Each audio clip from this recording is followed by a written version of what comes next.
tal? ¿Cómo está? Bienvenido a HCM Radio Televisión. Jorge, ¿qué tal? ¿Cómo estás? Saludos a todos tus radio escuchas y televidentes de HCM Radio Televisión. Juan es la voz cantora en los temas económicos. Juan es una voz autorizada porque es bastante imparcial, muy objetivo. Juan, por eso es que siempre lo convocamos para que nos apoye aquí en nuestro programa y nos ayude así a entender muchos temas, a veces que por ahí los términos que usan los economistas como que a veces nos marean. Así que por eso siempre vamos a convocarlo, Juan, y lo tenemos aquí todos los martes en HCM Radio Televisión. Juan, a ver, la población Nini en el Perú aumentó en 2,4% y pasa el 1,5 millones de jóvenes. Nini quiere decir, o sea, ni estudian ni trabajan, o sea, están en nada. Bueno, sí, Jorge, la población acá en Perú está considerada como los Nini porque, como bien dices tú, no estudian ni trabajan, pero en Europa se adiciona el componente de aquellas personas que no reciben entrenamiento laboral. O sea, en Europa se llaman NEET, por sus siglas en inglés. En el año 2012 esta población se encontraba en Perú en aproximadamente 18%. Esto no se ha reducido, se ha incrementado. El 2023 con el gobierno de Boluarte llega al 20,1% y muestra claramente que el sector de jóvenes se encuentra con un nivel altísimo de vulnerabilidad, lo que lleva a que muestra las cifras delincuenciales que tenemos en Perú, que cada vez crecen, y esto más o menos se traduciría en el efecto contundente en ese sector de jóvenes que al no estudiar ni trabajar y al no recibir ningún tipo de entrenamiento laboral, se dejan arrastrar por la delincuencia que crece, como repito, en Perú a nivel general. No es solamente ya en la zona del norte, teníamos la delincuencia en la zona de Trujillo, ya ha pasado a la parte de Chiclayo, se ha extendido hacia la parte de Tumbes, Piura, se ha ido al centro de Perú, a Huancayo, es decir, en todas las regiones de Perú tenemos que la delincuencia crece y esto, repito, es consecuencia de que no hay trabajo. Las políticas públicas no están encaminadas a generar trabajo, pese a que de repente las entidades del Banco Central de Reserva, las entidades del Ministerio de Economía y Finanzas, nos digan continuamente que la economía está bien, que por ahí agarran y nos muestran cifras, nos ponen unos gráficos, Perú viene avanzando, ya terminó la recesión, ya no tenemos problemas, el país viene creciendo por el lado de las exportaciones de agrícolas, viene creciendo por el lado del sector minero, pero no se explica por qué, no explican por qué los jóvenes, por ejemplo, la población Nini no tiene trabajo, ni se emplea, o sea, no tiene trabajo, no estudia, es decir, está expuesto a una serie de vulnerabilidades que llevan a que delincan en algún momento. Ahora, Juan, aquí por decir el dato es de que se toma en cuenta jóvenes entre las edades de 15 y 29 años que no estudian ni trabajan. Ahora, el asunto, de repente, como tú has dicho, yo recuerdo antes, no sé cómo está ahora en el colegio, pero a mí me sirvió mucho en el colegio que en este curso que había formación laboral, nos enseñaban a varios oficios, ¿no? Por decir, uno de ellos fue electricidad. Nos enseñaron a hacer, a realizar las instalaciones eléctricas y todo eso. Y yo cuando vine a Lima me sirvió de mucho eso. Me sirvió mucho de eso. Le digo esto ¿por qué? Porque de repente los chicos terminan y no saben qué hacer.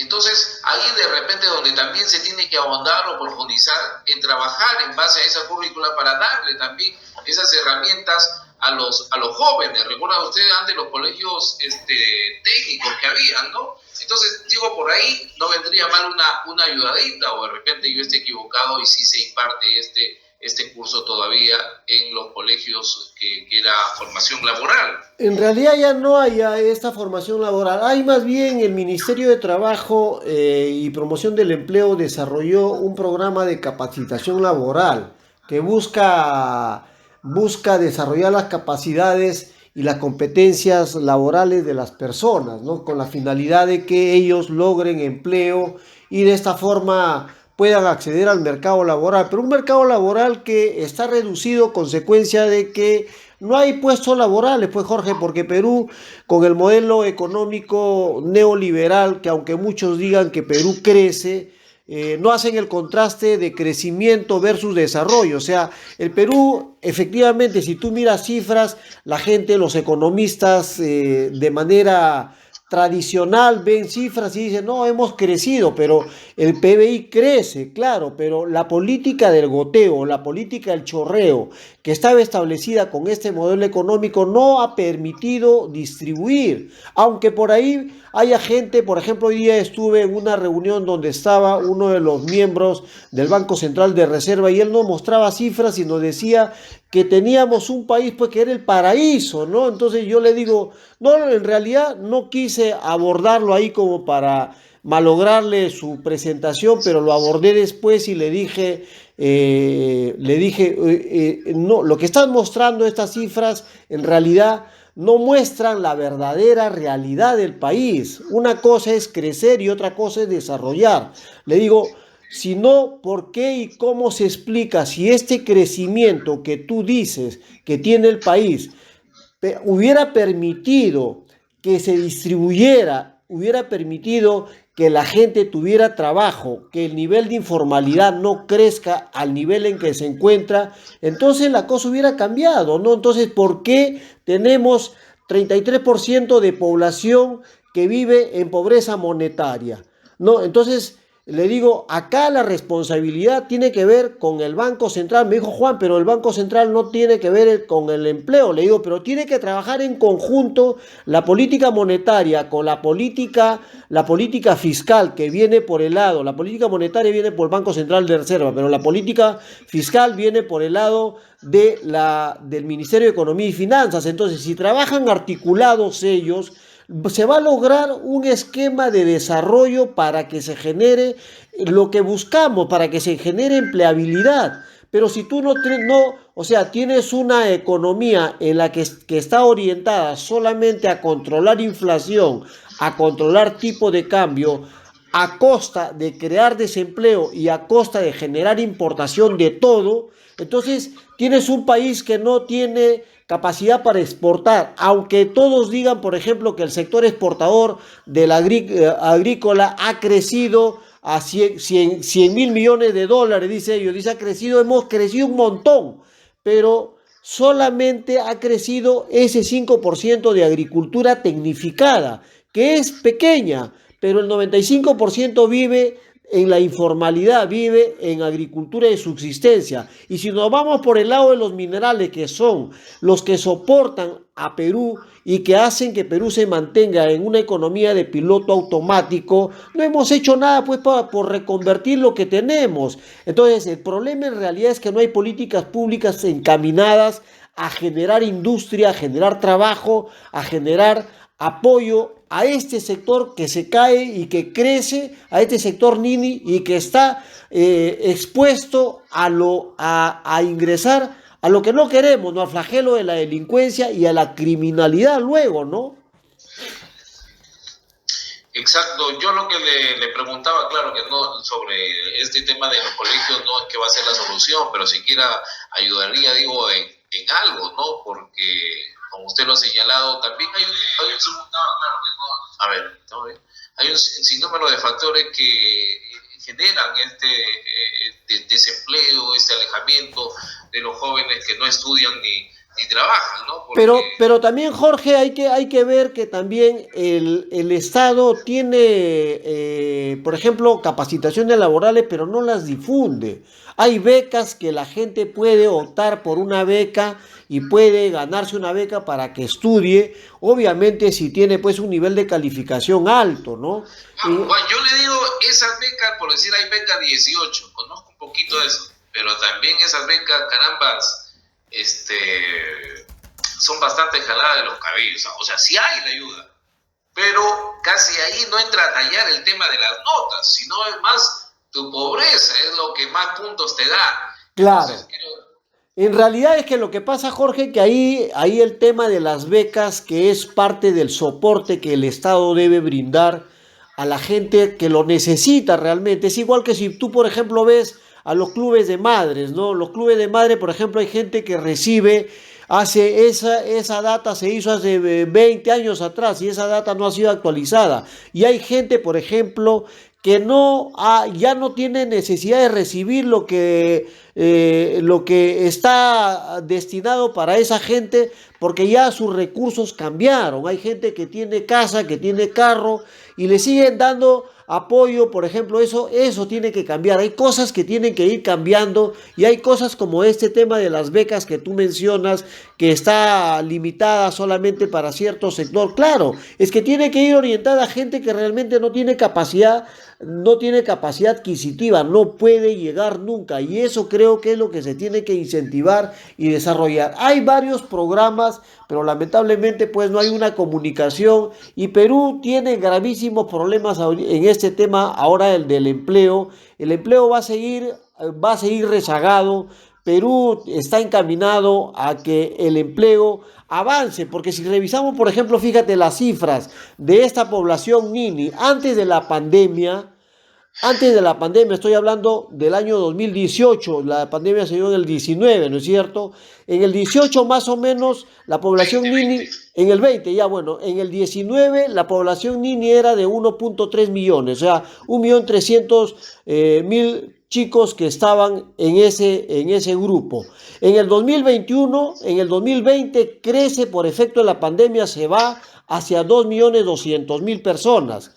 Con Castillo cae a 1.6, o sea, de 2.2 millones que estaba en el 2020, cae a 1.6 en el 2021. En el 2020 más o menos se acomoda un poco, pero en el 2022, perdón, pero en el 2023 empieza nuevamente a crecer. Consecuencia de lo que estamos viendo, pues un país con desorden, un país en el que las entidades gubernamentales no están pensando en el futuro del país, están pensando en protegerse ellos para beneficiarse, pero no para el beneficio en conjunto que debería ser apoyar a la gente que realmente lo necesita. Y estos jóvenes realmente necesitan para que no caigan en las manos de la delincuencia, pues.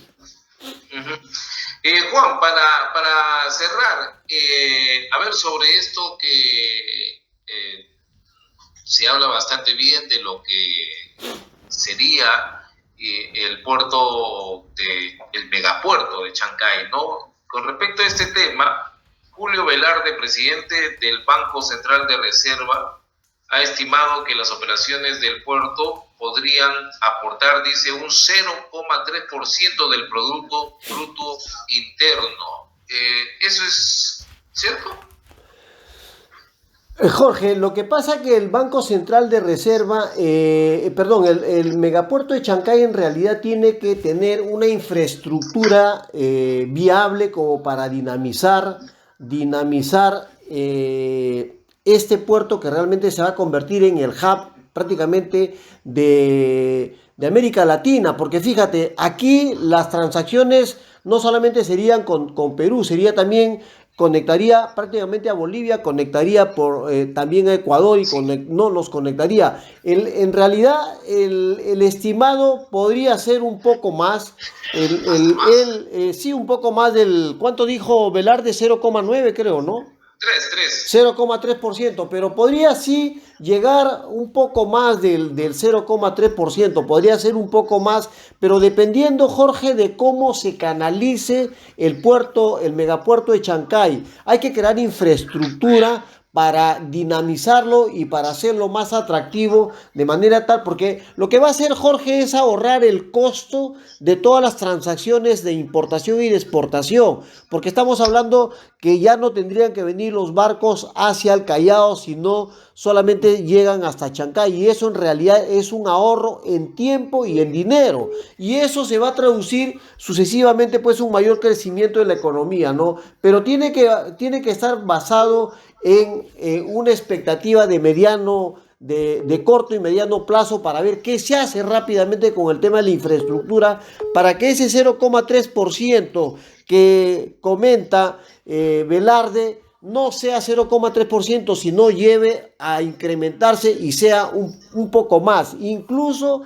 si se abre el megapuerto de Chancay, he hablado mucho de que habría la posibilidad de que la industria china en el sector automotriz se implante en Perú, y eso ayudaría y canalizaría recursos para que el Producto Bruto Interno crezca. En la medida que crezca el Producto Bruto Interno, y no solamente crezca, sino genere crecimiento, porque la idea, Jorge, es que la mayoría de los economistas ven el tema del Producto Bruto Interno, cuánto crece. El problema, yo creo que tiene que verse por el lado cuánto es lo que se tiene que distribuir, aunque haya mucha gente que diga que quién es el que tiene que distribuir, ¿no? Entonces, ¿cómo se distribuye y cuál es la mecánica para generar distribución y para generar equidad y para que la gente sienta que ese crecimiento del país llega a su bolsillo, pues, porque no se percibe, pues, no se percibe. Muy bien, Juan, un fuerte abrazo como siempre, muy amable, gracias, hasta el próximo martes. Muchas gracias, Jorge, por invitarme y saludos a todos tus radioescuchas y televidentes. Gracias, Juan, un fuerte abrazo. Nos vamos a una pequeña pausa y volvemos.